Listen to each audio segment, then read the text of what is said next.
In this story, I'm sure that there were other people in this massive crowd who had equal or similarly insignificant offerings like this little boy. But the key thing is that they didn't bring the offering.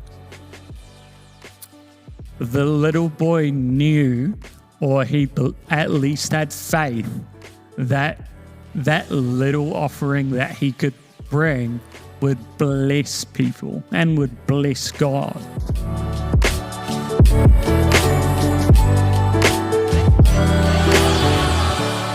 Nau te raudo, nāku te raudo, kara ai te iwi.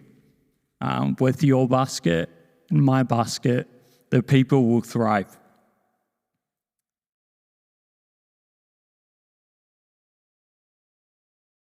Kamahito sahi ki te atua, ko ia te timatanga me te whakamitanga o ngā mea katoa.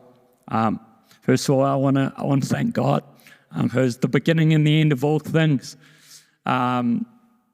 Kamahito roa ki te koini Māori, koini ngā waihono i te pō me te wharekahui ariki riri hau, pai marire. I want to acknowledge the new Māori Queen. Kamahito toru ki te mana whenua ngā kaitiaki o tēnei wāhi taurekura. I want to acknowledge the mana whenua of this land that allow all of us to be here. Ka mihi tō whā ki Alex korere atu. No tēnei ata I whakatuwhera nau hoki I whakatau mai te rangi Māori. I want to acknowledge Alex, who opened us in prayer this morning. She brought peace, and it was really just sweet, I think. Oh no, technology, really? Okay, that's all right. This morning, I want to do something that is potentially kind of familiar to a lot of us. Read a passage that is kind of familiar to a lot of us. But I am really hopeful and really feel that God is saying it to us, as He says, every Sunday that we meet together and just all the time. He's wanting to teach us just a little something that might make us go, I see. That we might have to kind of look at how we relate to God, how we worship Him, how we share our hearts with Him. God is so incredibly concerned with our worship, or He concerns Himself with it, should I say. Our worship really encompasses everything that we do, from the smallest actions that we take on maybe a Tuesday on the way to work, to the biggest actions, the grandest gestures that we might make on a Sunday, or when we go to a worship service, when we get to prepare, when we're caught up in the Spirit. It encompasses us giving of ourselves and us sharing our hearts with God. That which we know has immense value, and just when we pour out our heart to Him, but also that which we might overlook sometimes. God cares about all of it. And this passage that I'm going to read this morning, just building the suspense of what's the passage going to be. This passage is wrapped up in worship, and as we read it together, I'm going to hopefully point out a couple of the places where worship happens and how it happens. I want to kind of set a little scene, first of all, and that's with my family. So I live with my mum and dad, and we have the biggest dining table in my extended family. So that means that quite often we are the ones that have my grandparents, my aunties, my uncles, my sister come around for like family events, family meals, all of that sort of stuff, and it's a privilege. We have to make a couple of extra decisions, but these are the people that I love the most, that I cherish the most, that I would do anything for.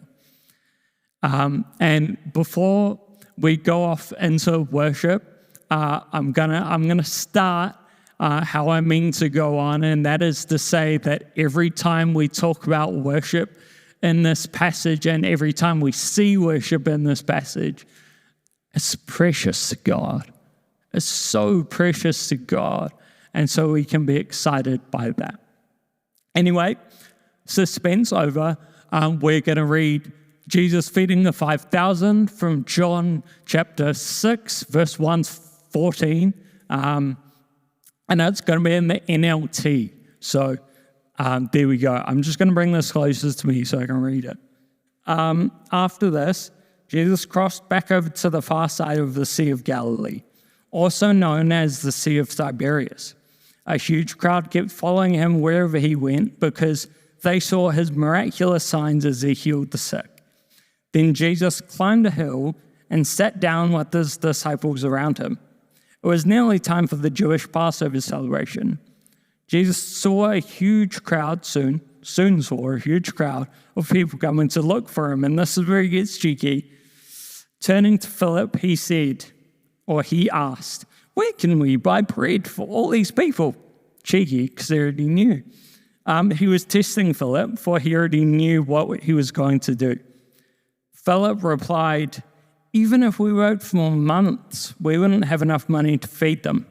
Then Andrew, Simon Peter's brother, spoke up. "There's a young boy here with 5 barley loaves and 2 fish. Well, what good is it with this huge crowd?" "Tell everyone to sit down," Jesus said. So they all sat down on the grassy slopes. The men alone numbered about 5,000. Then Jesus took the loaves, gave thanks to God, and distributed them to the people. Afterwards, he did the same with the fish, and they all ate as much as they wanted. After everyone was full, Jesus told his disciples, "Now gather the leftovers so that nothing is wasted." So they picked up the pieces and filled 12 baskets with scraps left by the people who had eaten from the 5 barley loaves. When the people saw him do this miraculous sign, they exclaimed, "Surely he is the prophet we have been expecting." When Jesus saw that they were ready to force him to be their king, he slipped away into the hills to be by himself. Pretty familiar to a lot of us, I think. In verse 3, we see right at the beginning that Jesus gets away. Yes, his disciples are with him, but he gets away to be with God. And we see how insistent Jesus is to meet with God and to share his heart. And like we have heard from Bethany, from Allison, from Rick, from others over the past couple of weeks, that worship is in spirit, that worship is in truth. It encompasses all of our emotions, the joy and the sorrow. And that worship is with a heart posture towards God and towards worshiping God.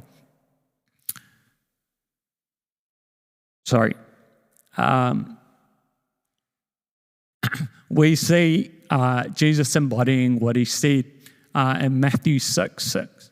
He goes away, he shuts the door, he goes in secret and he prays and he worships to God.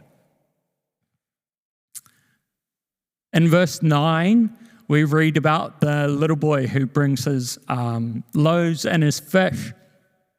We see the innocence and the earnestness in the face of the boy. We see the genuineness of his worship offering.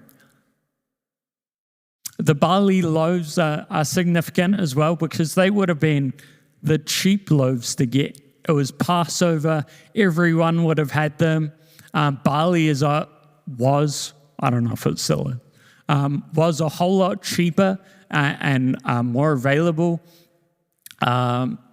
So right from the outset, it's just reinforcing this idea that what the boy had to bring wasn't amazing. It didn't look super nice.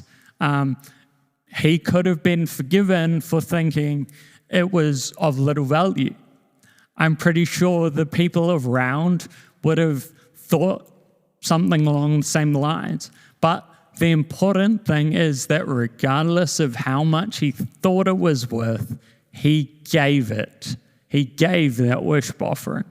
So if we can jump back into the little scene that I set out before, we're around at my house, our family's coming around, and so we've got to have a discussion about what we're going to make and what we're going to do. Almost invariably, it results in us not having quite prepared everything that could be prepared. And so a situation could arise, and often does, where someone will say, oh, do you have this thing? Or, oh, do you have that thing? And we're not going to go, oh, no, well, we didn't think that was high enough quality for you, so you're not allowed to have it. Or we didn't put enough preparation into that for you, so you're not allowed to have it. No, we prepare the little side dishes and the condiments, and we give it to them enthusiastically, and we know that these little side dishes, even though they probably didn't take as much effort as the main thing, they probably are a way for us to show that we love our family, that we love those people who we're giving to.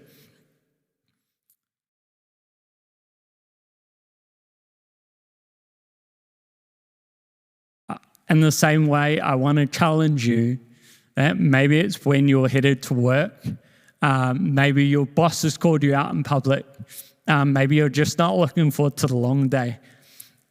You could probably be forgiven for thinking, a bit like the boy, you could be forgiven for thinking that your worship offering at that time is not going to be worth all that much. Now, let me tell you, you could be forgiven for thinking that it's not true. Your worship offering is always a blessing to God. And so I'm not saying you have to do like, I don't know, like super polished songs, or you have to put heaps of preparation into it. You might just like lament to God about how sucky it is to be at work at the moment. Or you might talk to him about what it's going to be like for you and what it has been like for you. God loves the little side dishes of our worship. He loves the things that maybe we don't put so much preparation into, but we still give him. In this story, I'm sure that there were other people in this massive crowd who had equal or similarly insignificant offerings like this little boy. But the key thing is that they didn't bring the offerings. The little boy knew, or he at least had faith, that that little offering that he could bring would bless people and would bless God. This tiny little offering was the catalyst for worship that sustained them. God can take any worship offering that we give and make miraculous abundance come out of it, whether it's feeding 5,000 or thousands and thousands of people, whether it's changing our perspective on work, whether it's bringing us more satisfaction. In verse 12, Jesus also talks about not wasting the abundant food that he has miraculously provided.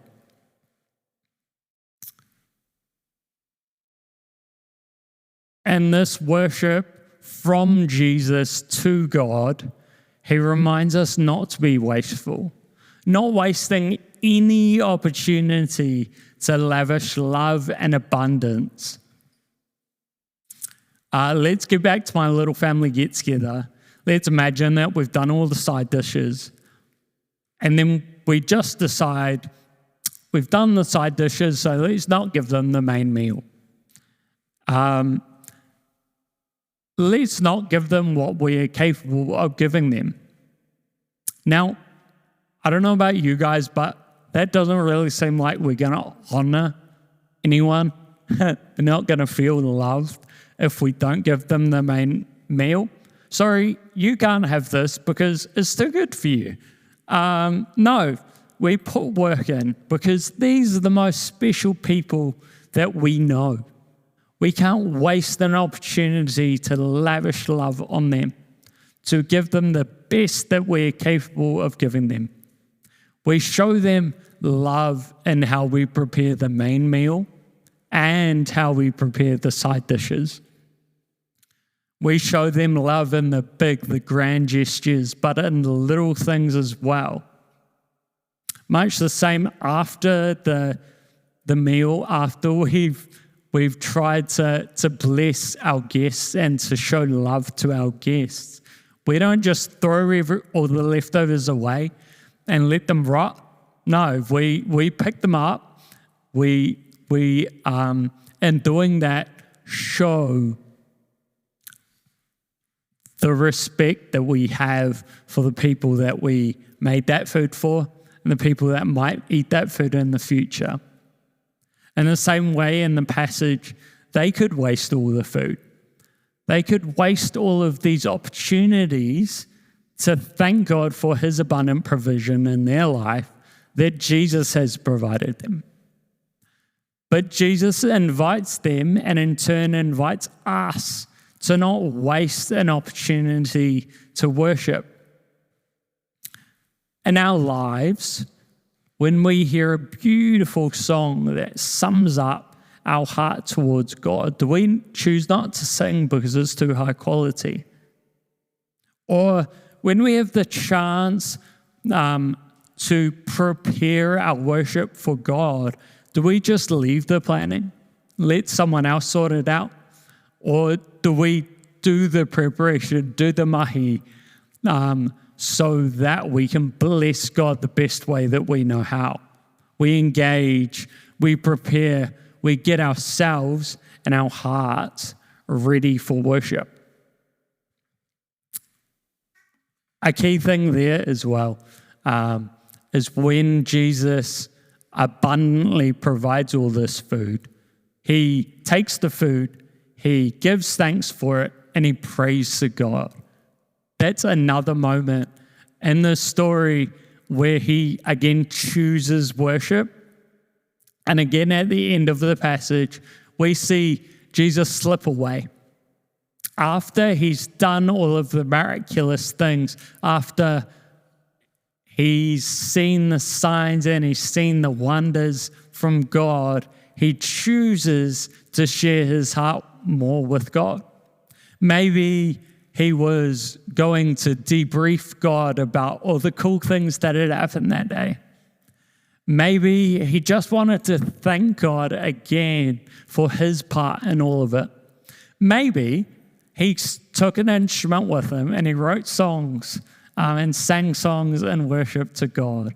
We don't know exactly what he did, but we do know he removed himself to be alone with God. I think that's really exciting. And if we do our final little check-in with my family lunch, we choose to invite all of our family, not just some of them.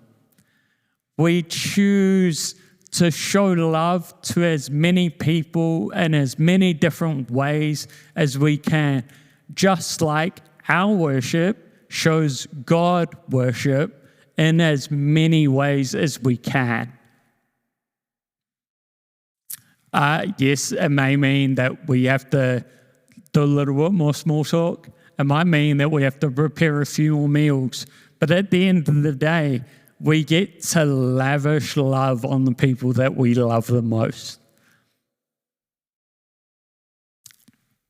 So I want to challenge you guys that next time you're headed along to a worship gathering, or maybe even as you leave church today, that you would share your heart with God, that you would worship Him, and the seemingly mundane activities of life.